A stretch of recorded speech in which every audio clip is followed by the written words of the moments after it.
All right, what is up, everybody? Welcome back here to the Chris Maher Show. Tuesday night, we're finally back with some Flyers hockey to talk about. We have a game to kind of recap, just to kick off the episode here. As always, we got Kicking It With Knuble, and bring in Mike now. And here we go. What's up, Mike? How are you, man? I'm good, Chris. How you doing, buddy? Good, man. I am doing well. So we last kind of left off with previewing the rookie games and rookie camp, and I guess we'll start with that since that was where we last kind of tailored off. Um, they did not go so well.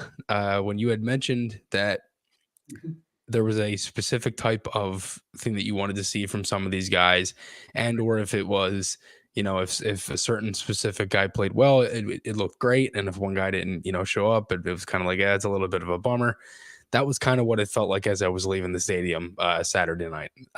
It felt like there wasn't as much of that, where you couldn't really get anything and out of that game, and it just seemed kind of boring, and they were it was very sloppy, not the greatest. I know we were texting earlier about it, but outside of that, just any quick thoughts on that? I mean, it's, I know, unfortunate as it is, I guess what I'm trying to get out of here is, just kind of any thoughts on maybe the expectation of those guys maybe not having such of a good weekend. Yeah, it's a little bit of a feast or famine type thing, right? It's like you're looking for something, and it's like when you don't get it, just leaves you kind of like an empty feeling. You're leaving like, what did I just see? You leave the game kind of like, Yeah. I just saw like nothing, and it's just like, and you're like, well, you start doing the math. You're like, oh, all these open spots and young guys going for it. And like, who wants it, right? Who wants a Right. spot? And it's funny. Like training camps are so much different because of salary caps, and some stuff is predetermined, and guys are slotted in, and it's not so much like the fight it used to be, where it's where positions were open, because they do have budgets and they have guys budgeted in. Now there is the odd time where like a vet will play themselves out of it, and they're probably already halfway out the door anyway with the organization, and then a younger guy comes in and plays his way in, and it's almost like they want him in there. But still, it's like, I think as a fan, if you're an observer of the team and on the management side, you just want to see somebody come in and kick the door down. It's that's what you want to see. You want to see a guy that like stands out and pops and is playing like they're trying to make the team. And so sometimes, through no fault of anybody's own, it seems to be set with budgets and salary caps and kind of, people talking about it a lot, and then people think they're automatically in, and it's frustrating when you're coming in to watch and you're excited, and then you kind of feel like you didn't see anything at the end of the night. Yeah, no, for sure. And that was kind of how it felt. It was just like you were hoping, like it felt like I was kind of waiting, the entire night, like just kind of like on the edge of my seat, like, is something going to happen here? And it just didn't come. But outside of that, there was a preseason game last night. It did not go well. They were down 4-0 the first maybe four minutes or so in. Unfortunately, the game was on a stream, and there was no clock, so I had no idea the timing of anything. But there was a little bit of a kind of a different type of lineup in this one, because a lot of the first preseason game, obviously, Mike, you know this from playing and stuff. A lot of it is sometimes rewarding guys from rookie camp and things like that, and guys who played well, and some of it could be guys coming back from injury, and that was pretty much what the Flyers lineup was here. If you're looking at the really the main type of guys that were in this game, Sean Couturier, he plays his first game since December 18th of 2021 against Ottawa. I personally thought Coots looked good. He was really one of the only few guys that I thought stood out. I guess it was more because we really haven't seen him on the ice, but for Coots, he was 10 for 18 in the faceoff circle, played 18 minutes and 5 seconds. Ian LaPerriere, who was behind the bench, he had mentioned that that he wasn't going to give him and Coots and Atkinson 25 minutes, even though Atkinson that didn't end up playing. This was before. He mentioned he wasn't going to give those guys a lot of time, but he gave them enough, and we saw that in Coots' ice time. It just outside of that, how kind of refreshing is it, I guess, to have a guy like Couturier back in your lineup, and how obviously for how important he is. Yeah, I think Ian gave him like decent minutes. It wasn't like over the top for him, probably a little bit less than what he'd be used to playing in a regular season game. He's probably pushing 20, 22 minutes, doing a little bit of everything. So, Ian gave him enough where he felt like he was getting some work. At the end of the night, he could feel like, well, yeah, I worked tonight, a little bit. I had to play a little bit. Right. And then on the player side of it, I'm sure Coots is really excited just to be back out there, hopefully forgetting how much he missed it, being out there and with his team and stuff like that. So I think he wanted to get enough work, but not overwork and feel like where he was leaned on too much. But at the end of the day, they didn't want to waste his time either, where he's like, well, I can't get a read. I started to I'm not even really like getting tired or feeling like I'm into the game. So, but I think the big question too for him is like, how's he feel this morning? Right. How's his body feel this morning? Right. And if there's any lingering things, any lingering pain or any kind of, tweaks that he feels like, well, this is kind of like back to kind of where we were. And, I thought this might happen. So, that's probably the most important question that's being answered by him. But, of course, he's just going to be play like a veteran and he's going to make it look, pretty easy when other people are scrambling around and right. and that and on in. So I think the big question would be, how's he feeling this morning? Yeah, no, that it's definitely fair. And I think when you look at it too, he mentioned he kind of wanted to get that first hit out of the way. And like the first shift, he was kind of just like straight into the corner, finish his check. And he seemed like he had some decent speed. I mean, he's never been a really big, fast guy. You know what I mean? He's been that kind of lankier type skater, like kind of a longer, weird stride. But he's never been a burner. And it just seemed like there was some, and again, I don't know if this is part of it, because for me, Mike, I kind of look at this, at least for, last night's game and just kind of the result of that. It wasn't just the fact that, I mean, like New Jersey's playing a split squad, and it's not that I'm, I guess, upset that they lost 6-0. You know what I mean? I'm not going to sit here and, scream my head off, but I mean, I'm not, it's somewhat concerning, I think, to me too, because it's the first game, and I think in the same token, it's like you want to be able to have somewhat of a good start. I know it's a lot of younger guys, but I kind of look at it as kind of like this result might be part of from the way towards this camp is structured, because when you look at it, it's like you go from the full bag skate on Thursday. Every team since then, since Friday, has basically played 2 scrimmages and then an all-ice workout. Like it's been a pretty compact camp. So I'm kind of just curious, kind of what you think about at least maybe the structure of the training camp and just kind of how that could kind of lead into some of these games. Yeah, I see what you're saying, and like he wants to establish a work ethic and a level of compete that he wants every day, and so that's kind of where you start.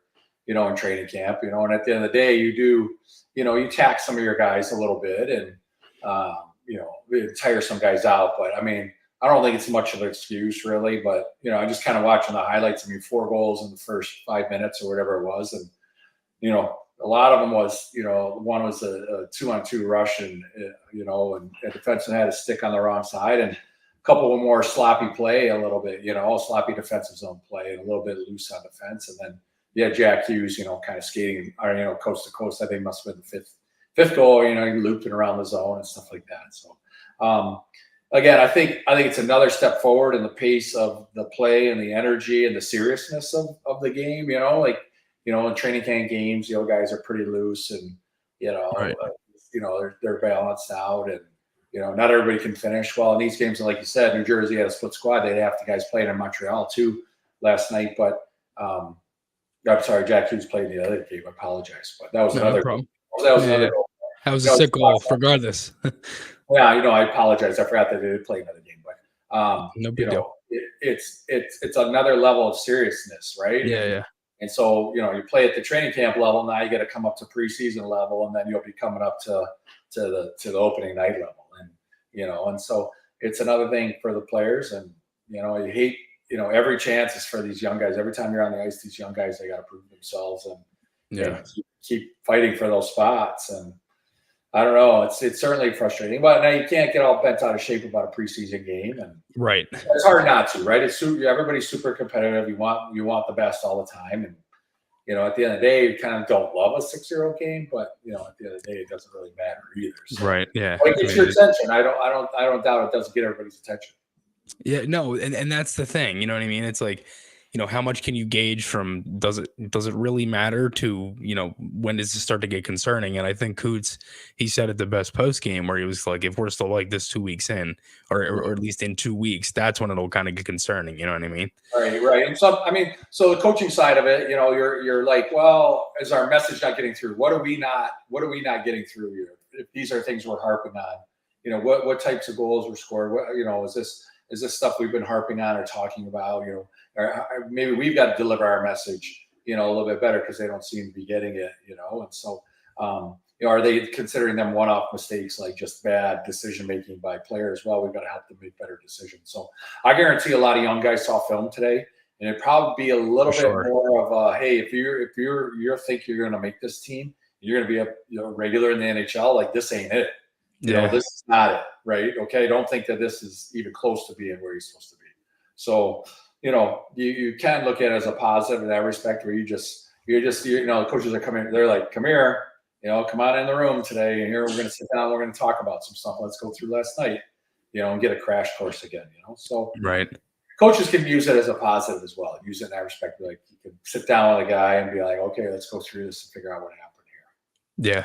No, for sure. And I think, when you look at it that way too, it's like, again, they had a lot of younger guys in this game. And a lot of it is guys that, again, like I said, guys that had good rookie games or rookie camp, they kind of just get that reward. And some guys were banged up.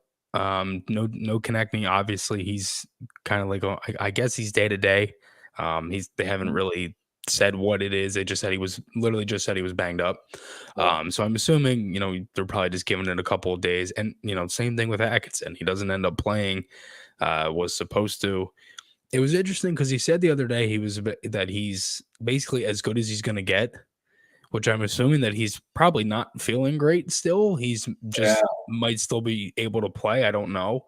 But, I kind of look at this and I'm just curious, in your experience, Mike, have you ever gone through a camp that's anything like of what Sorts has been doing now, or is there anything that maybe that's closest to it or anything like that? No, I was kind of looking at the preseason schedule, the practice schedule, and again, as players, you can only be there 3 hours, right? There's NHLPA's rules. You can only be like in team stuff 3 hours at a time, And so I Mhm. think Torts has to run that fine line of saying, okay, here I'm going to work guys hard and instill my systems and show them how hard they have to work and push and do that, and then get something out of the scrimmages, get some evaluation in, and then get ready to play an NHL game, against another good lineup. So there's only so much you can do in a short time, and since training camps have been shortened up, and you're going to have to figure out your team and gameplay, and because you are really preparing, the morning of for a game, it's not super great time to be teaching. You want to get the guys in there and give them their best chance to play well that night, because that's where they're going to ultimately be evaluated on, right? So Right. that combination of video, maybe walking through and trying to get that message through via the other coaches in the organization is very hard. It's quite a task. So, yeah, I think as a veteran guy, you just kind of you're playing. You're like, you don't have to bug me, man. I got this. And it's just for the younger guys, it's maybe they get some advice from an older guy, but it's towards trying to get those guys on board, show how hard they have to play every night. Right. No, definitely. And and part of that I think is the learning curve, and also kind of going through the rest of the preseason and see who ends Yeah. up playing and see who doesn't. There's probably cuts coming soon, I would imagine. Just with kind of the way that camp has gone, and especially when you have at least a game under your belt, and there's still some guys that excuse me, that still have to play, kind of as we're going along here. But um, Mike, I did want to talk about a couple other things as well. There were some rumors these past couple of days the Flyers could be involved in a trade. Shane Pinto in Ottawa, Mhm. also Matthew Joseph. For this, it's not that it seems like that the Pinto rumor itself is dead. Um, it doesn't seem like that the Flyers that there's much there, and Ottawa's pretty intent on re-signing Pinto, who's an RFA. Um, but as for Pinto, younger player, 22 years old, 35 points in 82 games. if I'm looking at the Flyers in this perspective, I think it's fine if you're going for guys like this. It's just my thing is like, is really a benefit to it, and that's kind of what I ask. And really the same thing with Joseph. Like for Joseph, he's 26 and makes 2.9 for the next 3 years. He's never really played anything higher than the fourth line. So I kind of look at this as like, is there really even a benefit of getting a guy like this? Because really, is there a spot for him? Because you have so many guys in camp already. I think we have 57 total guys in training camp. And the other part of it is too is, if they are, who are they really going to out battle? And obviously you have to, give up something to get something. So does part of you kind of look at any of these moves that maybe it ends up making sense for the Flyers or no? Well, I do think that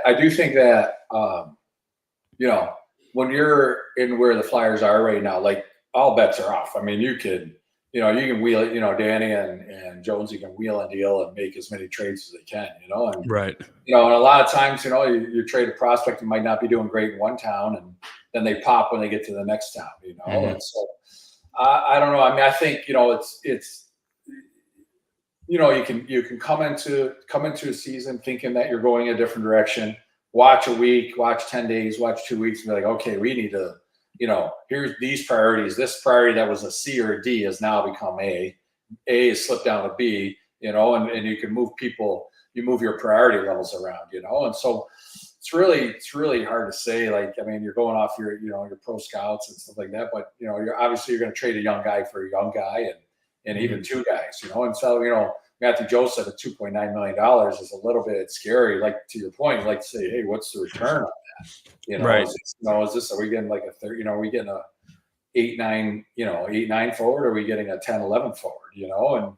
And so understand that. But again, everybody will start kicking the tires in a week or two, and there's a ton of phone calls going around, and people are like, well, I thought this guy was ready. Collectively they're going to decide after 10, 12 days. You're like, man, we thought, player X was ready to go. They're not ready. We got to do something here. So, and then you got to make kind of an educated guess if you can get rid of, you can cut, you train a prospect, I don't think he's going to work out. I just don't see him panning out. And then you move him, and, that takes a lot of, chutzpah to do that. But you've got to you're going to win some and lose some too. But right. You have to ask if you're going to trade a young guy and what it can do is just bring in some depth and push some of these younger guys down, a Forster or whatever, so they're not getting so much ice time.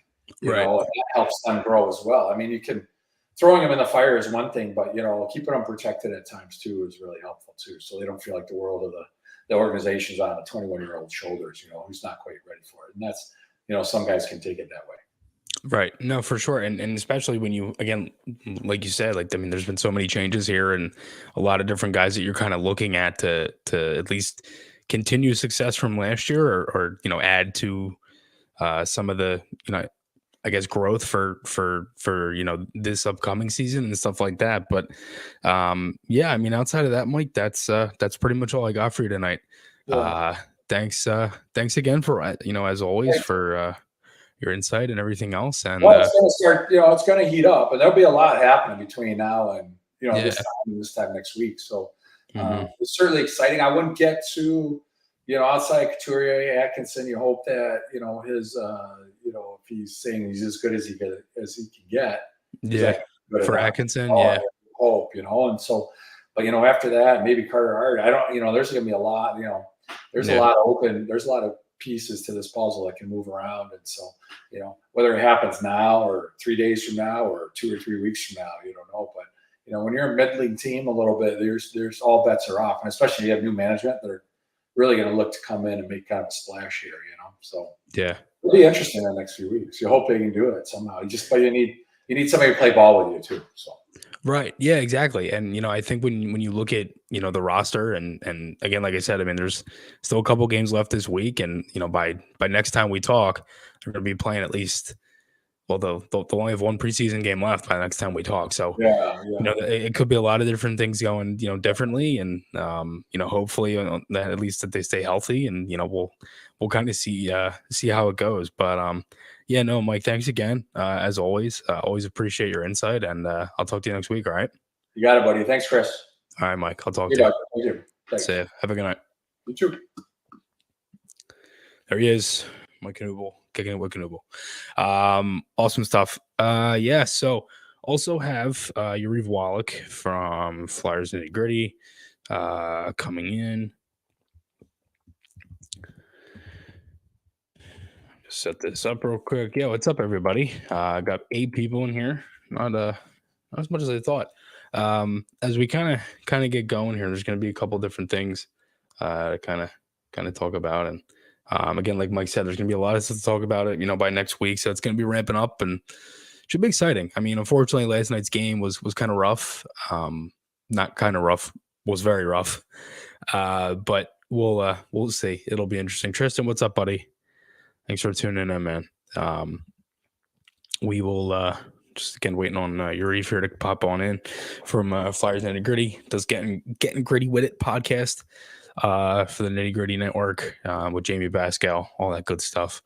A lot of fun guys over there, and they do a lot of good stuff. So outside of that, though, I mean, last night's game, I mean, like, the more I think about it, and especially with the lines and the lineup, like, some guys, I think when you go back and you look at some plays, like, some guys definitely were more exciting than others, I guess, is maybe the way that I would put it. But got Yuriv popping in here now. Maybe bring him in. What's up, brother? What's up, buddy? How you doing? Good, man. How are you? Can you hear me okay? Yeah, man, I hear you perfectly. All right, sweet, awesome. Yeah. So this is Yuri Wallach, Flyers Nitty Gritty. Does getting gritty with it, co-founder. Does a lot of awesome shit over there. He's a great dude. So yeah, man. Last night was something. Last night was unfortunately they lose this game 6-0. Obviously the main story is Sean Couturier. We'll talk about Atkinson in a minute, but just any quick opening thoughts on Coots last night? Yeah, I mean, one, let's just be honest, it was fantastic to see him on the ice in general. Yeah. Even if he didn't play as well as he did, I think it would have still a great story. But I think he was clear cut the Flyers' best player, and I would argue to say he was the best player on the ice. Just severely outmatched in that game. Yeah, no, definitely. I mean, I thought it felt like there were some plays that, like, you could tell he was definitely getting up to game speed again. But I mean, he really, like, by my eyeballs, he maybe only had like 1 or 2 turnovers. The one on the power play entry going up the ice. I'm like, you could tell, like, there's definitely was still some rust there. I think what I loved the most was just the fact that I don't know who it was. It might have been Dougie Hamilton. I'd have to go back and look at it, but he just rammed him in the corner maybe 10 seconds into the game just to get that first kind of shift out of the way. So yeah, I mean, I thought there were some good moments. Outside of that, though, any takeaways at least on the positive side of things from yesterday? Yeah, I mean, like, that's kind of the one thing I want to point out to people. I mean, you look at the rosters. I mean, it is a home game for the Devils, so it should be expected. But they clearly had a much stronger lineup. Even Flyers obviously pulled Cam Atkinson last minute, but outside of Couturier, Farabee, and Frost, there were really Allison, I guess, to a degree. There were really no NHL locks there. Yeah, York maybe, but yeah, York on defense, right? Walker, Sealer, like, the names do not compare, right? Like, they were severely outgunned in that game. They obviously didn't show up well, and in that first 7-8 minutes, they were a disaster. Brutal. But they did weather the storm. They didn't, dominate the Devils in any way, but they played a vastly less sloppy game. They had some opportunities as the game went on. And I don't think it's because New Jersey took their foot off the pedal. I think they're all trying to make a name for themselves as well. I think realistically, the Flyers they weren't ready to play that. And a lot of those young guys were kind of intimidated. No, definitely. I mean, especially the first couple of minutes, it was like, what is going on here? You know what I mean? And I mean, especially when you're looking at, and I feel, and I was just talking about this with Mike, like, I feel like at least some of the structure from camp is part of that. I mean, when you're playing, the bag skate Thursday, and again, I'm not trying to, harp on Torts. It's just that that's part of it. Like, you go from the bag skate with extra laps to basically every team that's split up and out of the 3 teams plays 2 scrimmages and then goes into an off-ice workout for 4 days straight. That's a lot, especially when you have a lot of younger guys on your lineup who probably aren't used to that type of training, you know what I mean, and conditioning. Yeah. So Oh, that's sorry. definitely part of it. Well, can I just add a thought there? Yeah. While I agree with that statement, Mhm. this is the time to do it to them. No, I agree. Yeah, I don't necessarily see it as a bad thing. Like, I don't really think that loss matters. Yeah, I wish they played better, but I think that's what It he would have wants nice them to been seeing see. him goal or something, but I mean, it did. It doesn't really matter. Absolutely. But I think it's kind of that hint of realism, right? Like, there are going to be times in the season where you're going to be exhausted and the other team's going to be fresher than you, and you need to know what that feels like, right? Yeah. And it's a lesson that you can teach them without consequence. Right. Exactly. And I feel like, and it's funny because last night I was seeing on Twitter for at least a couple times that like people were saying, oh, he used to do this in Columbus and he'd run them down for the first game, they get blown out, and then they were fine. Then I was like, okay, well, this obviously isn't the first time this has happened. Kind of switching gears a little bit, Atkinson doesn't play, unfortunately. One of the things that it seemed like, and it's hard for me to kind of pinpoint what this could be with Cam, because it seems like to me, I feel like he's just about as good as he's going to get. And like he said it the other day, like, he said, I'm as good as I'm going to get, basically. It's unfortunate that he doesn't end up playing, but I'm hoping that this doesn't linger into anything too serious. Yeah, I mean, it's tough to know. Like, you want to take the update that Jordan Hall had. He had it coming in during the show or during the game. That it was just some soreness and more precautionary. But we've heard that in the past, so I don't blame anybody for being skeptical. Should be somewhat expected, but it was disappointing. They obviously relied on him being in the lineup too to put together a more competitive lineup, and they were already thin, as far as NHL players, and then you lose arguably the second best player on your, in that lineup. So, it's tough to see, but I think it's still like wait and see mode for me. I don't want to jump to anything yet. But it's definitely disappointing, and I don't blame anybody for, after last season, especially, for assuming the worst. But I will say patience is probably the key here, with a hint of pessimism. It's funny you mentioned patience, because the old pod we used to do, Don't Panic, Of course. that my dad mentions here. Yeah. What up, Dad? I always loved doing that pod because it was like, because it was just different, and I think B too, because we always kind of hinted on the different things, you know what I mean? And it was just more of that kind of not panicking mentality that the two of us kind of have, as simple as that is. But It's the opposite of Philadelphia sports media. Yes. Right. Yeah. It's the, oh no, so something's going to go wrong. You know what I mean? Like that type of mentality, which, and you see it all the time with, and any star athlete that's on any of these teams. Everything. Yeah. It's insane. Just kind of going off that, Carson Bjarnason signs his entry-level contract today, 3 years, $950,000. I thought he had a pretty good rookie camp for what we saw. He kind of settled in the second rookie game. Some of the goals were kind of a mix of bad defense and turnovers and stuff like that, which kind of seems like every game the Flyers have played so far in this sort of 2023-24 campaign, whether it's a rookie game, preseason, what have you. It's been a mix of that. But just any thoughts on Bjarnason signing today? Yeah, I mean, it's really clear that the organization likes him. I would say to everybody who sees a signing like this, like, don't expect to see this guy in the NHL for, I don't know, 5 years. It's not a signing made to replace anybody that you're seeing today. Sandstrom, right. Ersson, Hart, Pettersson. It's not one of those. But we heard Brent Flair's opinion during the draft. He was extremely high on this kid, right? They traded up to get him. I think they saw enough of what they needed to see from him to be like, okay, we're obviously going to bring this guy in at a certain point. Let's just get him locked up now. Maybe he comes to the Phantoms sooner rather than later. Maybe it'll be an opportunity to have him next year. with the Phantoms, which I think it'll still be a little bit too early, but they clearly saw a lot in his character. I think when you get a contract like that at 18 years old, he showed the right things. They had him in camp more than I anticipated.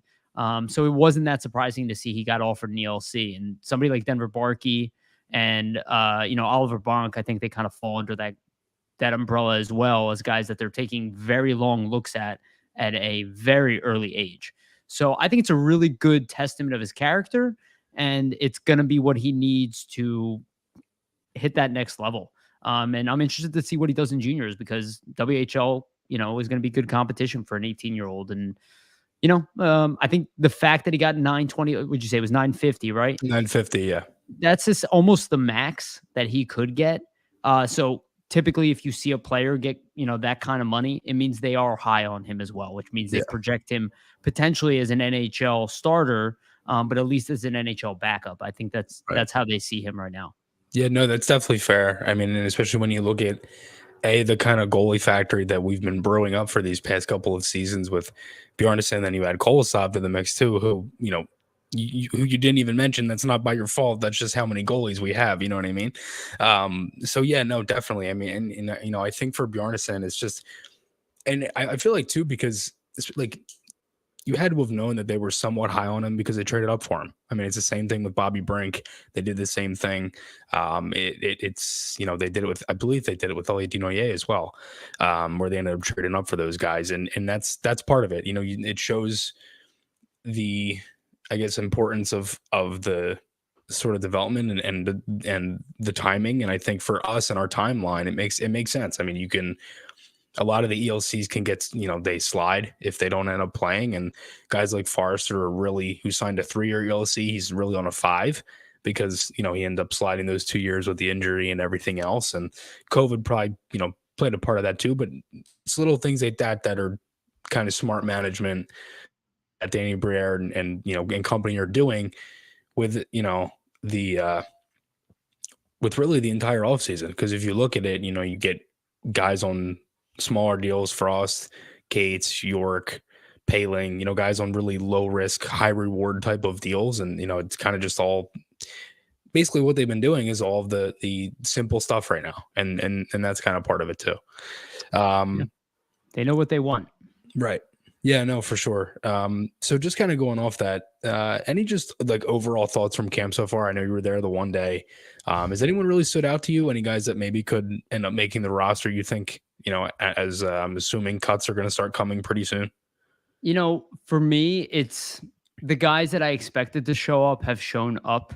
The real surprise for me was Denver Barkey, just because he's so physically underdeveloped. And when you see a guy who looks like a 12-year-old kid and can play a center ice position against pros and not look out of place, he's obviously very early. I don't expect him in the NHL anytime soon, but I think he might be a steal overall, because when his body catches up to his skill set, which I think there probably is room to grow there, just looking at his face and his physical makeup, he could be a lot better than anybody anticipated. He was, by some metrics, ranked in the late first round or the second round. So he's a guy who's really impressed me. I think York looks a lot sharper. Emil Andre obviously has stuck out. And when you hear Danny Briere call him dominant, amongst the rookie game, amongst the rookie class, that obviously sticks out.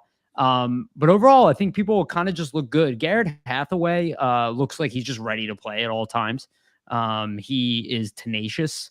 As far as a newcomer, Cam Atkinson was skating really well when I saw him at camp, moving really well. I thought that was a great sign.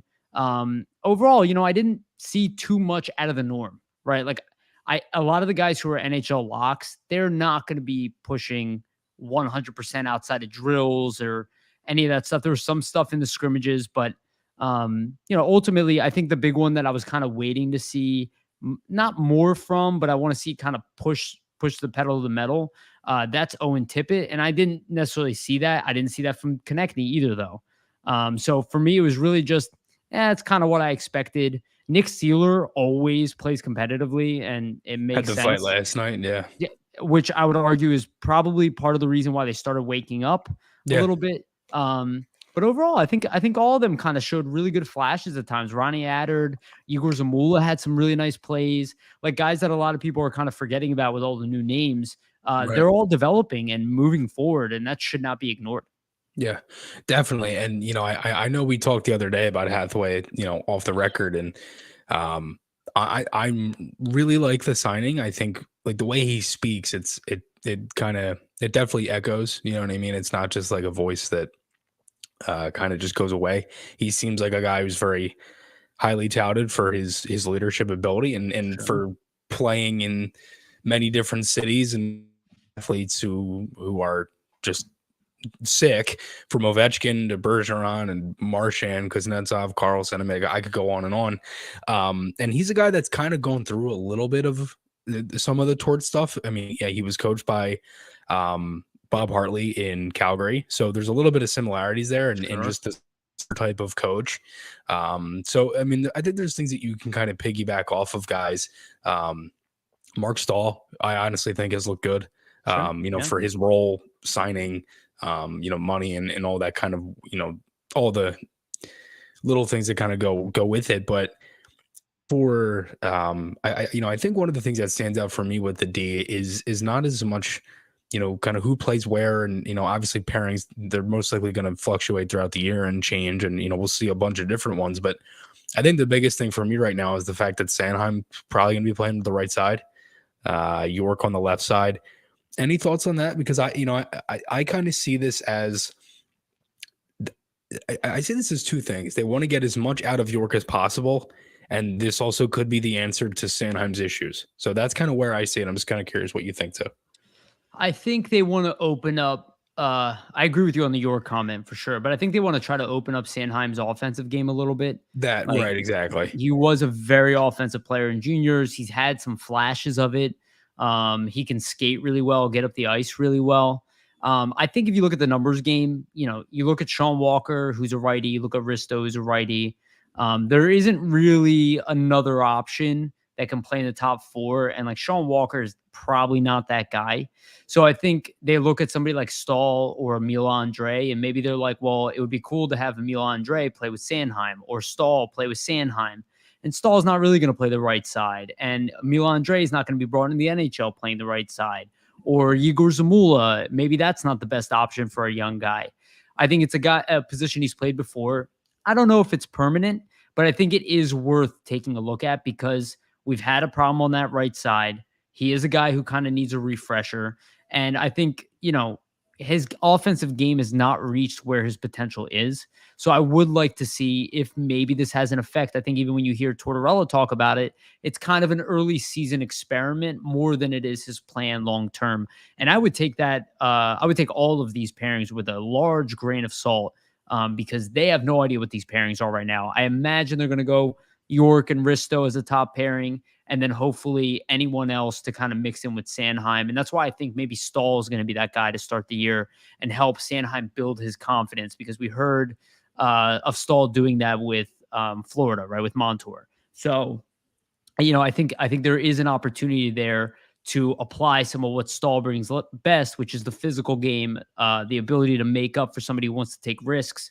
So allow Sanheim to take some risks, allow Stahl to cover for him, and maybe turn him more into an offensive defenseman than he's been in the past. And if you look at Tortorella's history with Werenski and Jones, he's been able to do that. So I do think it's an interesting experiment, and it might not last that long, but I think it's Right. definitely worth taking a look at. No, for sure. And it's interesting because I don't think many people have really looked at that. You know what I mean? Like, I think some people have kind of, because again, my biggest question mark with this team is the D. Just as the the season goes along and where it goes, because it on paper it does not look great, and there could be a lot of pucks in our net. But when you look at it that way, it's not really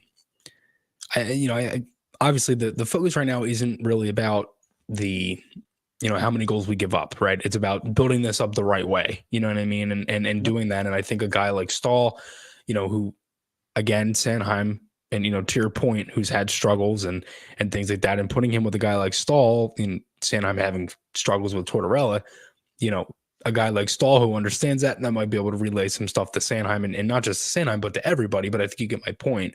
You know, there could be some of that too. So just kind of going off that, obviously everybody needs a goaltender. Who's your starter October 12th? If you had to pick right now, it's Carter Hart. Hart. Yeah. But is the better question who's the backup? Is that kind of where that leads to? Probably. Yeah. Okay. Well, because honestly, I think for me, well, obviously it depends on how the next couple of games and camp goes. But for me, I still don't want to say it's out of the blue that it's Sam Ersson. Like, part of me thinks that this could still be Cal Peterson, and I don't want to. I know last night was rough, but it was rough for everybody. You know what I mean? So that's kind of why I see that this could be either a Peterson Ersson type of duel. See, I agree with what you're saying. I think people are going to be way too harsh on Peterson. I don't think he played well. He didn't give him any big saves in that game. Yeah. But he was thrown to the wolves in the beginning of the game, and it's a confidence game as a goalie. So I don't think the coaching staff's going to be too harsh on him. He will get another opportunity. He looked good in training camp. I did not see that type of performance from him in training camp, so I'm going to give him the benefit of the doubt. I think people underestimate that this is a contract game. I don't think the Flyers are interested. We know the Hockey Canada stuff looms over. Do you really want to be left with two goalies if you waive Sandstrom and somebody potentially takes him? My thought is it'll either be Pettersson or Sandstrom. I think Ersson will most likely be the second best goaltender by the end of this training camp. I almost have no doubt in that, to be honest with you. Yeah, I believe he is right now. Much, yeah. But he goes and he plays every game to start the season. And remember, the team in the beginning of the season is not the team at the end of the season, right? So you let him start the season. You let him play every game with the Phantoms, right? He will probably play majority of them. He will be the starter. There's a good chance of that. And I think you hold on to Sandstrom or Pettersson, and one of them gets waived. I think potentially Pettersson, because you hold him that way. Nobody's taking that contract. And Sandstrom, there is a chance he makes it through waivers unscathed, especially in the beginning of the year when other teams are kind of, their rosters are full. They made their decisions, so they could choose to do that. But I think I don't think he's a throwaway either. And, he didn't play poorly in the third period. I think there is a chance he might be the backup and gets maybe one or two games in the beginning of the season. And the Flyers kind of roll out, a way to keep all of their goaltenders to start the year, especially with the Carter Hart looming decision, which, I don't want to play too much into that, but, it's a bit of risk management, right? And it's a luxury to have. Yeah, no, and especially too with, like we mentioned earlier, with Bjarnason signing, you have all these guys who could potentially be starters, backups. Then you have so many guys in the pipeline too. So all of it kind of, coincides. And part of me, I think, looks at that as, first, at least Sandstrom, for I know a lot of people aren't thrilled with Sandstrom, but he did have a much better end of the season last year. You can't deny it. He was much better. I think one of his best games of the season was actually the game that I was in Carolina with Forrester's debut. It was a fluky goal early, but he was great the rest of the way. And the Flyers didn't really put a test on Kochetkov for Carolina. They really didn't test him at all. And Sandstrom kept him in that game. And it felt like it was one of his better games. I know I'm just kind of picking one, but I feel like Sandstrom definitely could be part of that too. I mean, I thought he looked decent last night. I know he only played one period and did give up a goal, which was, a breakaway too. So that can go 50-50. And, Andre was kind of, how do you blame him for a breakaway goal? You can't blame a goalie for a breakaway goal. Yeah, exactly. I mean, sometimes it can be a mix of things where it's like, hey, we should have had that one, or it's like, it's more on the D 95% of the time, especially when Andre kind of jumped and ended up missing his man. But again, Sandstrom could be, he's definitely part of it, so it'll be interesting for sure. All right, my last question for you. This is more of a trivia type of question, because I love doing these with guests, and I know you're gonna like this one. You'll probably know it right away, but which Flyer won the Bobby Clark Trophy back-to-back in 05, 06, 06, 07. 05, 06, 06, 07. My guess is Timo Timonen. Really? Wait. You say Oh, chemo? 05, 06, 06, 07. Trying to Mhm. remember, dude. It's so long ago. I don't even remember anything. Yeah. Um, Come on, you know this. is it Mark Streit? I don't know. Yoni Pikkinen. I'm trying to No. think of. I'm trying to think who the defensemen were that year. To be honest with you. It's Gagne, Simone Gagne.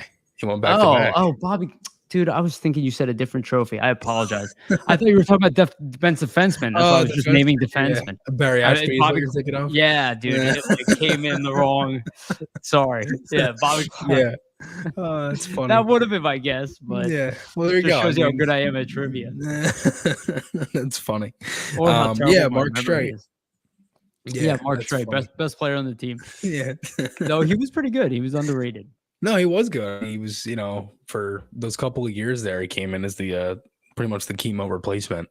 But yeah, no, that's that was good. I totally swear I heard Barry Ashby. That is funny. Whatever. My Oh, brain's man. messed up. That's funny. All right, man. I think outside of that, that's pretty much all I got for you. Awesome. Thanks again, as always. Always good course. talking to you and hearing your insight and any fun stuff you got coming up planned or Yeah, well, I'm recording with Vasily pretty much right after this. Gonna be doing our Getting Gritty with a podcast. Pretty much record every Tuesday or Wednesday, depending on hockey games. Mhm.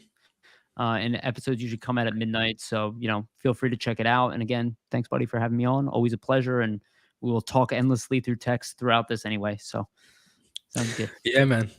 All right. Well, thanks, dude. And I'll talk to you soon. All right, man. All right. Thanks, buddy. Bye. All right, man. See ya. There he is. Yuri Wallach, Flyers Nitty Gritty. Thanks, Seltzer. What's up, brother? How are you, man? Yeah. Thank you. Thanks everybody again for all the support as always. Make sure to hit the like button, subscribe, all that type of stuff. I have hit 1,000 videos, which is cool considering a lot of the stream counts as a video, and then the game recap that was really the 1,000th video. Still working on some stuff for that. I'm still debating if I want to do anything really special. So kind of keep that in mind for the next couple of days. But that's all I got for tonight, ladies and gentlemen. Thanks everybody again for all the support as always, and I will talk to you all again soon. See you guys.